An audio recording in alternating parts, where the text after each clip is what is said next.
And welcome back to Let's Play Jak and Daxter. Last time, we familiarized ourselves with Sandover Village and got some tasks from the residents. Hopefully, we can obtain some power cells from completing those. This time, we're heading into the Forbidden Jungle. Not necessarily the first level of the game, but it's going to be the first one we're doing, since in order to do everything as efficiently as possible, we want to go here first. In the Forbidden Jungle, we have a bunch of jungle enemies, such as jungle snakes and jungle giant toads with spikes. All of them can be dealt with by punching them. Additionally, the rolling long jump also counts as an attack, so if you jump into an enemy while doing a long jump, you will take them out. So that's something to keep in mind, and it's pretty good for enemies with weird hitboxes like these snakes. Of course, I actually need to get into the jump to hit them. Punching them in the face, it works well enough too. Snakes, you want some too?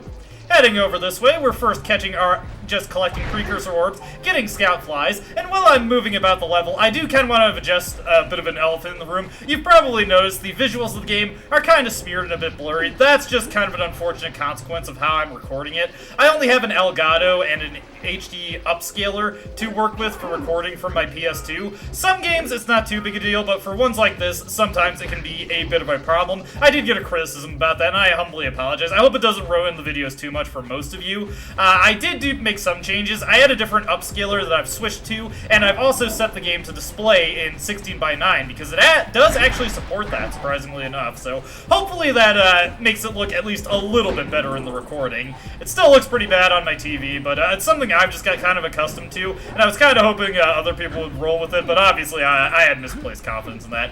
Anyway, with that out of the way, as I've been moving along, we're heading to this machine first, because this sets up our first multi-part objective of the level. If we break this refractor right here, some good glass breaking sound effects there, these little Hickey scattered all over the jungle, must redirect the eco beam. Let's go fiddle with them. These towers raise up, and they redirect the eco beam. This is tied to the mayor's request. Beam by pointing it at the next tower. Thank you, Daxter. You're interrupting me. But this is the mayor's request. We need to reconnect all these beams so we can restore power to the windmill in... We can follow the beam to find the next tower. Sandover Village. When you commandeer the beams, you'll get pointed to where you need to direct it to next. Note these spiky tendrils in the ground. They keep respawning no matter how you destroy them, how many times you destroy them. We'll have to see if there's a more permanent solution to dealing with them. As you can see, we've got lurkers over here. If we power up at this blue eco vent, we restore this bridge here, sort of. As you can see, there are a few breaks in it, so we can't exactly just walk right across it, but it's easy enough to jump over. Just gonna grab those Precursor orbs there, and instead of going across the bridge, I'm gonna juice up on more blue eco here, gonna head into this area, grab the scout fly, and as you can see, we've got a power cell over here, plus some Precursor orbs in the water. With the blue eco, we can easily scoop them up, but if you didn't have the blue eco power, you could just dive down and also get them that way. Blue eco pulls in, Precursor orbs though, so that's just a better way to handle this. If you swim out too far, the lurker shark will come after you, so don't get too careless. Just grab that power cell that's on that platform and then get the heck out of there. We're also going to grab up this blue eco here, and there is a special pad you probably noticed there. That is a blue eco jump pad. When we are powered up with blue eco, we can use those jump pads to jump really high, and that allows us to get up to here with the blue eco charge to open up this door and get another power cell. We're getting quite a few of these. The early levels allow you to pick up power cells at a pretty rapid pace, in addition to making the Precursor orbs not too difficult to grab. It's going to be a little bit before we get back to reconnecting the eco beams, but we will be taking care of that soon enough. I'm gonna just juice up on more blue eco here because it does make us run a lot faster, and it gives us more free control than doing long jumps. Also, whoops. And we also needed blue eco in order to power that door there. Sometimes I get a little careless when closing in on enemies, and that does cause me to eat a lot of damage I don't necessarily need to take. Any damage taken is damage I don't need to take, but you know what I mean. You know what I mean. Anyways, grab some more blue eco here, power up these platforms. Got a lot of things that we need to power up with blue eco in this area. Fortunately, the game gives us just enough to work with to keep moving on, and we don't need to be too particular about how we ration it out. If we run out, we can just go back down. We've got another blue eco vent right here to power us up a ton. Jump pad right here. Daxter is just so excited when we use those. We're making our way up. We want to get to the top of this tower because, as you can imagine, rewards await us when we get up. Following these moving platforms here, we can actually just high jump up and do a spin kick. In order to get onto here, we don't have to ride the platforms all the way. Get the power cell here, and that is not all. That is not all in the slightest. This button right here, if we step onto it, will take us down into the Forbidden Temple. If you remember, this is what Kira mentioned to us when it came to restoring blue eco-vents to all over the island. There are a number of closed vents over the island, like this one right here, and inside here we can find the way to restore them. We got a jump pad here, but... So we got a Precursor launcher here, but you aren't powered up with the blue stuff. So it ain't gonna help us! You know what? Daxter just took the words right out of my mouth, so let's just continue on and hopefully we can find some way to address that situation. Granted, given what I've been talking about, you probably know what we're gonna do here. We've also got more Precursor orbs floating along this precarious gap. We'll just do a spin kick over to get them, jump in when this one's moving to here so we can get those and not fall to our death. Got some Precursor orbs in the corner. We just got so many Precursor orbs here. You know what? I'm feeling a little dangerous. Let's go for this. Whoa, okay. Ah, no! I knew that was gonna go badly, but I wanted to have some fun, okay? You gotta let me have that every now and again. Luckily, doing high jumps like that makes it pretty easy to get across. Can we make this? Yes, okay. Getting back quickly, don't worry. I didn't set us back too much. I just wanted to see if I could do something cool, okay? I actually do have intentional death that I want to take upcoming soon, just because it's kind of an interesting thing that you can see that I feel like some people might have gone through the game without seeing. Anyways, another power cell for us here. We are just collecting these so rapidly.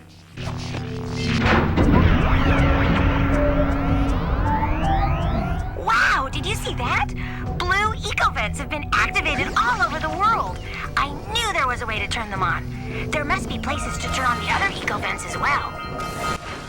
No, despite what Kira says there's only 2 types of eco-vents to open up in this game. This is probably a concept that was meant to be explored more heavily, but kind of got lost along the development of the game. Kind of like, I guess, either the caps in Mario 64, or maybe even the Switch Palaces in Super Mario World. Anyways, now we can use these Precursor launch pads inside the temple to get a bunch of Precursor orbs. Very nice. I think we've already got enough to trade with the mayor. Yes, we do. Not quite enough to trade with the Precursor Oracle yet, but we're getting there. What the heck is that?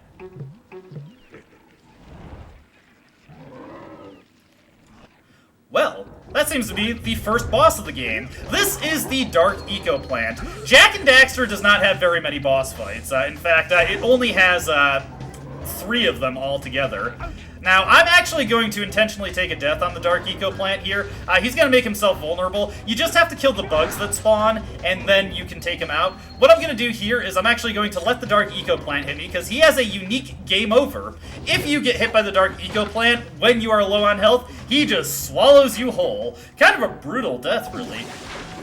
And I thought this was a game for children. Perhaps this was foreshadowing the, marked tone change that Jak 2 underwent. Somewhat infamous, although I don't think it's as bad as people make it out to be. Anyways, to defeat this guy, you just have to take out these bugs as they appear, wait for their spikes to go out. If you stay outside this ring, the Dark Eco Plant cannot hit you, so you just have to wait for the bugs to close in, wait for the spikes to leave them, and then hit them. Jump on the platforms that the Dark Eco Plant creates, and you can sock him when he sticks his head up. In the grand platformer tradition, he's something of a tactical suicide boss. Not very difficult, mostly relying on your ignorance of how the fight is supposed to work in order to deal with you, and the only reason he got that kill is because I wanted to show it off. Clearly. Trust in my skills, if nothing else. Actually, I wouldn't bet money on that. But if you still believe in me, despite me saying that, I appreciate it. I sincerely do. Anyways, in the grand video game tradition, the Dark Eco Plant can take 3 hits. Rule of 3 is a very good thing. I like Rule of 3. I'm a big fan. For defeating him, we of course get another power cell. Standard reward in the Jak and Daxter universe. However, there is a bit of a trick here if you're trying to get 100% that the game is a little mean about. If you jump on the Dark Eco Plant's head, he'll drop a Precursor orb. Jump on it again with a Precursor orb. You have to collect each of these orbs and then keep jumping on his head to get the next one to appear. After you get 5 Precursor orbs, he is all tapped out. If you've ever played this game and just couldn't find 5 Precursor orbs in this level, these are the ones you are probably missing. Alternatively, you might have missed one of those launch pads in the temple. I know I did the first couple times I replayed this game. game, getting over to out of the temple and taking that launch pad, we get put here. There's not much we can do beyond grab those precursor orbs at this point, so we're going to head back towards this way. This will lead us to the next tower that we need to connect to keep refracting the dark eco beam. Note that there is a lower level to the Forbidden Jungle here. Also note that all of these spiky tendrils have now died alongside the Dark Eco plant. I'm guessing they were roots of the Dark Eco plant. There are piranhas in the waters of the Forbidden Jungle, but you can still attack as long as you're just wading through the water, so don't worry too much about them. And where is that tower? I know it's over here somewhere. Did I walk past it? Oh dear. Let me see. Where did that tower go? Ah, it's right there. It blended in with the rest of the jungle. There we go, getting a roll jump kill. Very nice, very nice. This quest isn't too difficult because the signifier it gives you makes it pretty easy to locate the next refraction beam. It does take a little bit for the... It does take a while for the next tower to appear. There is a lot of things you can bypass. Oh, whoa. There's a lot of running around you can bypass in this game by high jumping in the right spots. I was kind of screwing it up there. Let's do, there we go. If you whiff a roll jump, immediately go into a spin kick. Jak can immediately attack after landing a jump. There's no ending lag there, so you don't have to worry about that. Reconnect this tower over here. We're almost done with this quest here.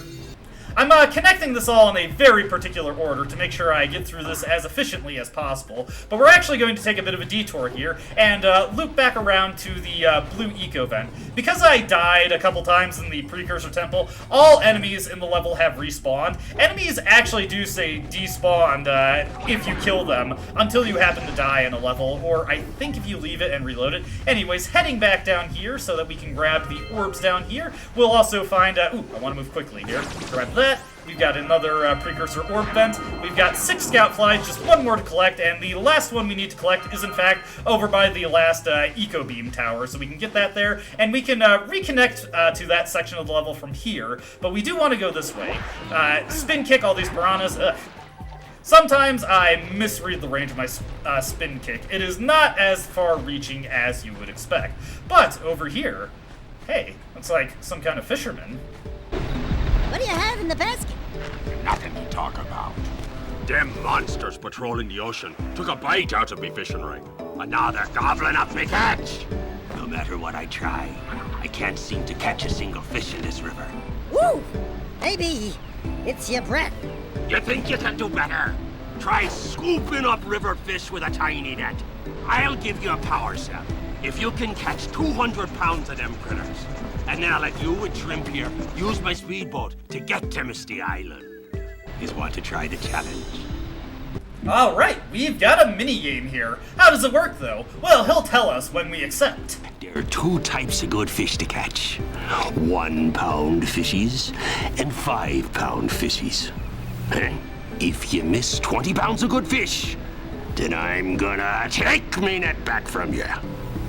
There are poisonous eels in this river. Catch even one of them boogers, and you'll poison the whole darn catch.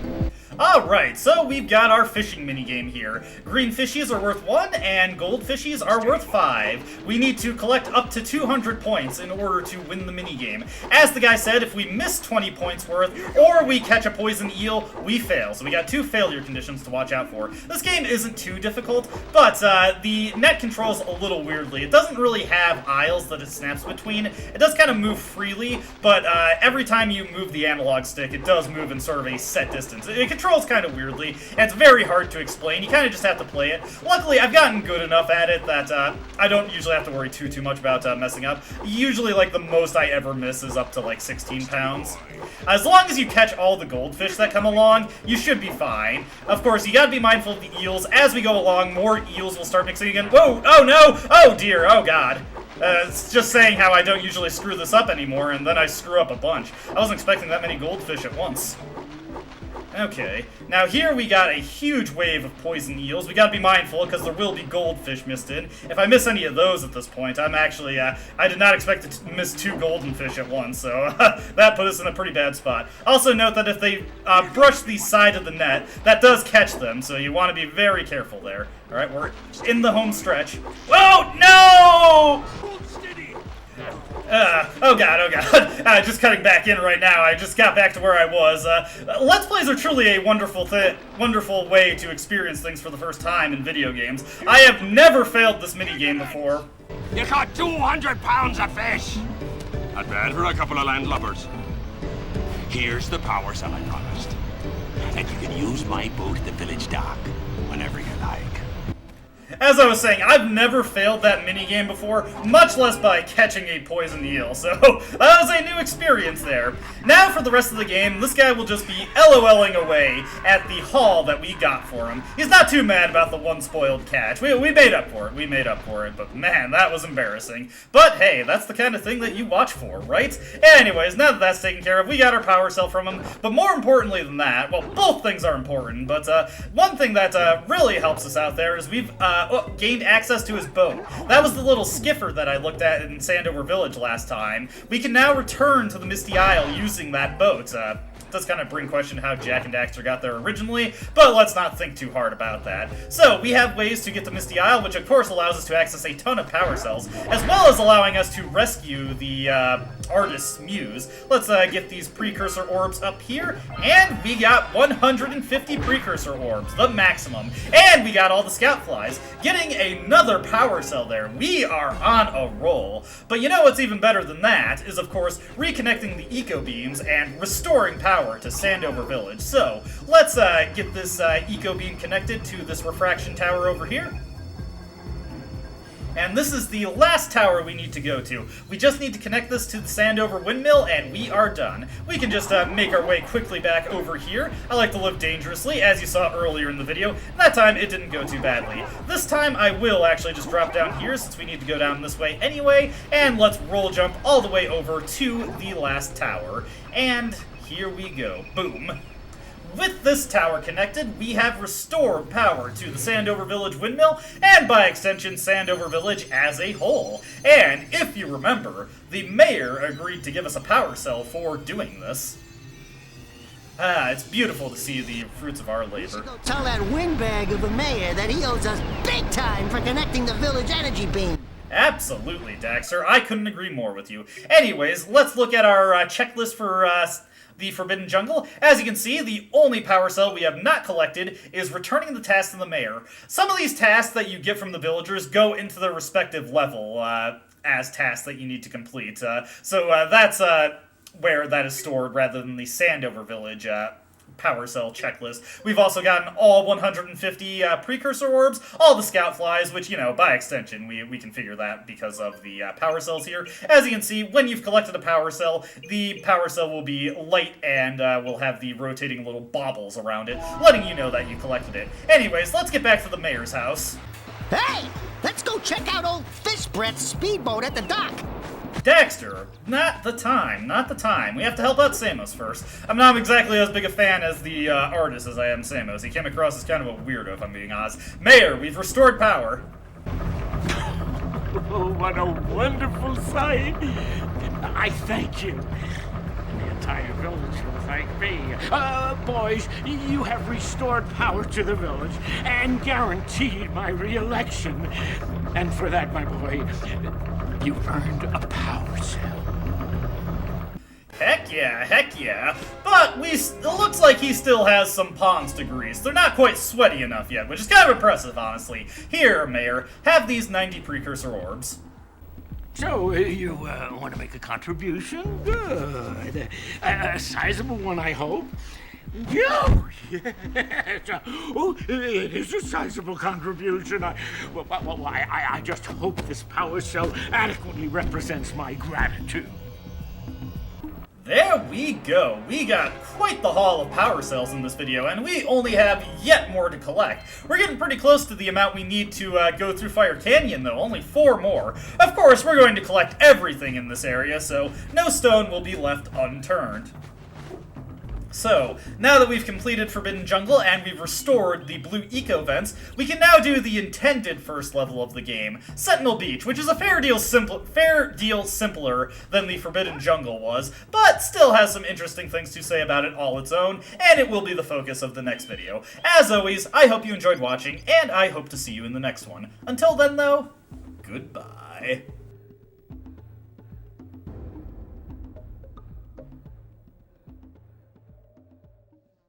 I don't dispute the doubts you've outlined, but it's my right to waste your time.